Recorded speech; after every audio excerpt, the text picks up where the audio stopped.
अपने पसंदीदा show serial गुम है किसी के प्यार में के न्यू और लेटेस्ट अपडेट सबसे पहले पाने के लिए हमारे चैनल को सब्सक्राइब करें।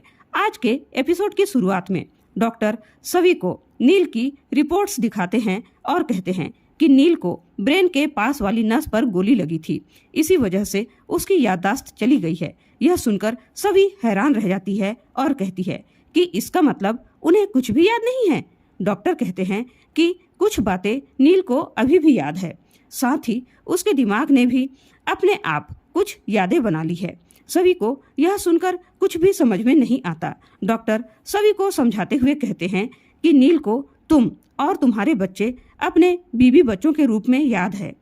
सभी हैरान हो जाती है। वह डॉक्टर से कहती है कि नील ने उस समय हालात को संभालने के लिए मेरे माथे पर सिंदूर लगाया था। वह मुझे अपनी पत्नी कैसे समझ सकता है? वह तो तेजस्विनी से प्यार करता है।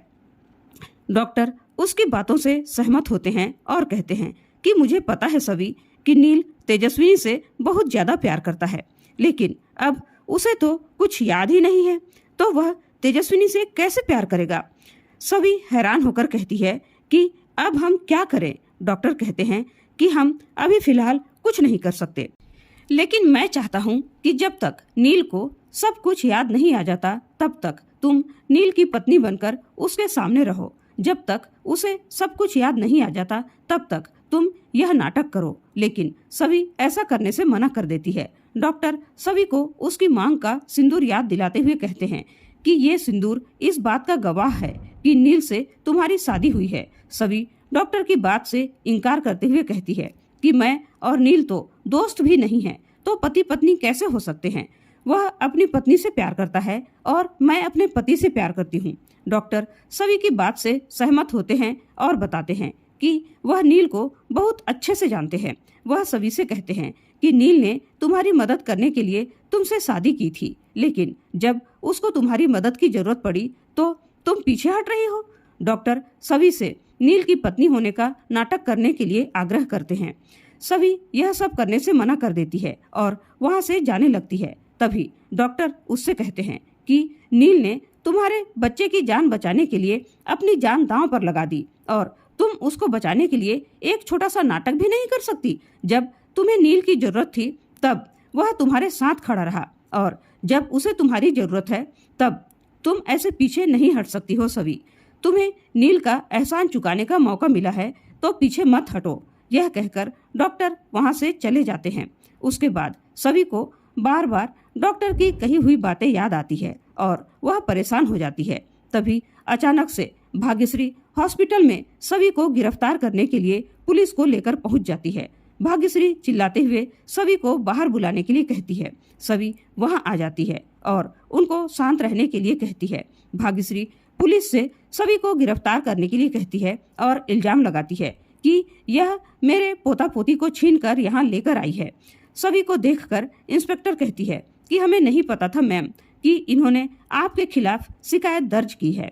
इन्होंने बोला है कि आपने इनके बच्चे चुराए हैं। सभी हैरान होकर भाग्यश्री से कहती है कि मैं उनकी माँ हूँ। तभी भाग्यश्री कहती है कि तुम तो माँ कहलाने के लायक ही नहीं हो। सभी उनको आराम से घर चलकर बात करने के लिए कहती है, लेकिन भाग्यश्री गुस्से में कहती है कि कौन सा घर, हमें तुम्हारे साथ कोई रिश्ता नहीं रखना है। सभी उनको शांत रहने के लिए कहती है।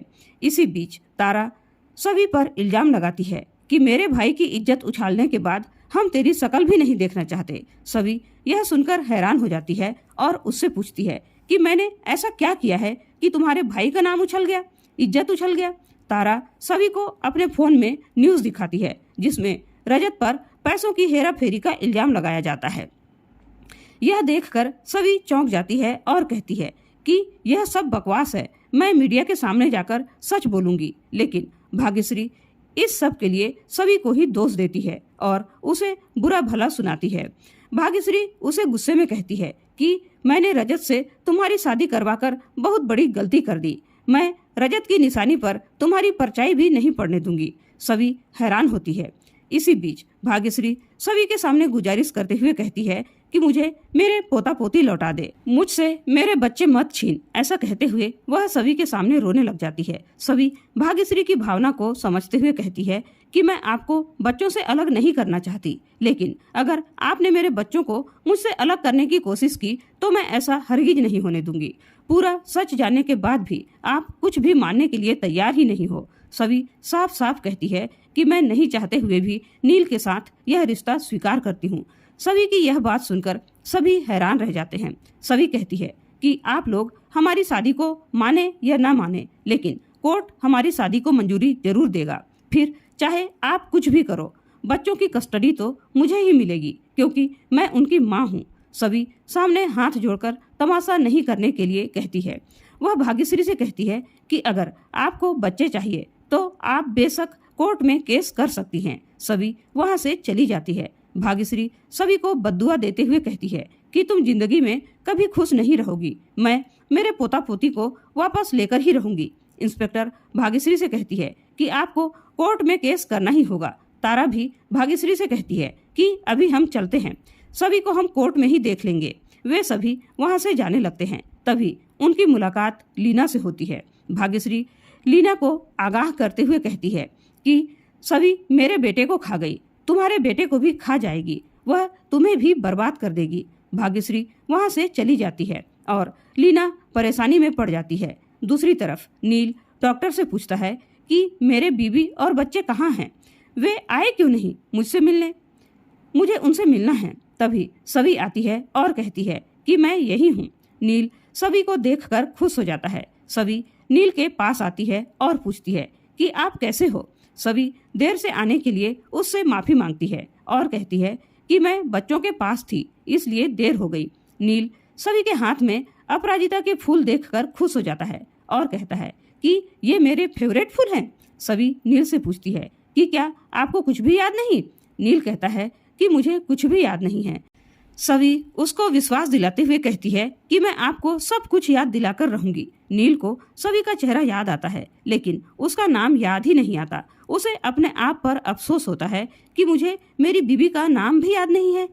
इधर दरवाजे में से लीना सभी को नील के साथ देखती है और सोचती है कि मैं एक बार तेजस्विनी के मामले में गलती कर चुकी हूँ, अब दोबारा ऐसी गलती नहीं होने दूंगी। मैं सभी की असलियत नील को याद दिलाकर रहूंगी। दूसरी तरफ भाग्यश्री कहती है कि मैं भले ही यहाँ से खाली हाथ लौट रही हूँ, लेकिन अदालत से खाली हाथ नहीं लौटूंगी। वह रजत की कसम खाते हुए कहती है कि मैं मेरे पोता पोती को वापस लेकर ही रहूंगी। उधर सभी सोचती है कि जितनी जरूरत नील को मेरी है, उतनी ही जरूरत मुझे भी नील की है। अपने बच्चों को बचाने के लिए मैं कुछ भी कर सकती हूँ। नील बच्चों से मिलने की जिद करता है। सभी परेशान होती है कि कहीं बच्चों की वजह से नील को सच पता न चल जाए। तभी सई हंसते खिलखिलाते हुए नील के पास आती है और कहती है, मेरे पुक्की उठ गए। सई को देखकर नील भी खुश हो जाता है और उसे गले से लगा लेता है। सई नील से कहती है कि मैंने भगवान से प्रार्थना की थी कि आप जल्दी से ठीक हो जाएं। नील सोचता है कि कितनी प्यारी बच्ची है, लेकिन मुझे कुछ भी याद क्यों नहीं है। सई नील को उसे बचाने के लिए धन्यवाद कहती है और सॉरी भी कहती है। उसी बीच वह नील को आई लव यू पुक्की अंकल भी बोल देती है। तभी नील अंकल सुनकर चौंक जाता है। सभी सई को बाहर भेज देती है। नील सभी से पूछता है कि सई ने मुझे पुक्की अंकल क्यों बोला। सई बहाना बनाते हुए कहती है कि आप दोनों की कोई फेवरेट मूवी है जिसमें कोई कैरेक्टर है, उसकी वजह से आप उसे लिटिल पुक्की बुलाते हो और वह आपको पुक्की अंकल बुलाती है। यह सुनकर नील सभी से कहता है कि मुझे कुछ भी याद क्यों नहीं है, मुझे अपनी बेटी भी याद नहीं है, मैं कैसा बाप हूँ। सभी परेशान होती है और भगवान से इस नाटक को करने की हिम्मत देने के लिए प्रार्थना करती है। नील भी परेशान होता है और इसी के साथ आज का एपिसोड खत्म हो जाता है। अगले एपिसोड में देखने को मिलने वाला है कि नील अलमारी से अपने कपड़े निकालता है और सभी से पूछता है कि उसके कपड़े अलमारी में क्यों नहीं हैं। सभी बहाना बनाकर बात को संभाल लेती है। इसी दौरान सभी तेजस्विनी की फोटो देख लेती है और चिंता करती है कि कहीं नील इस फोटो को देख न ले। और दोस्तों, आज का एपिसोड आप लोगों को कैसा लगा हमें कमेंट करके जरूर बताइएगा और ऐसे ही डेली अपडेट्स के लिए हमारे चैनल को सब्सक्राइब करना ना भूलें। वीडियो पसंद आई हो तो लाइक और शेयर जरूर कीजिएगा दोस्तों। धन्यवाद।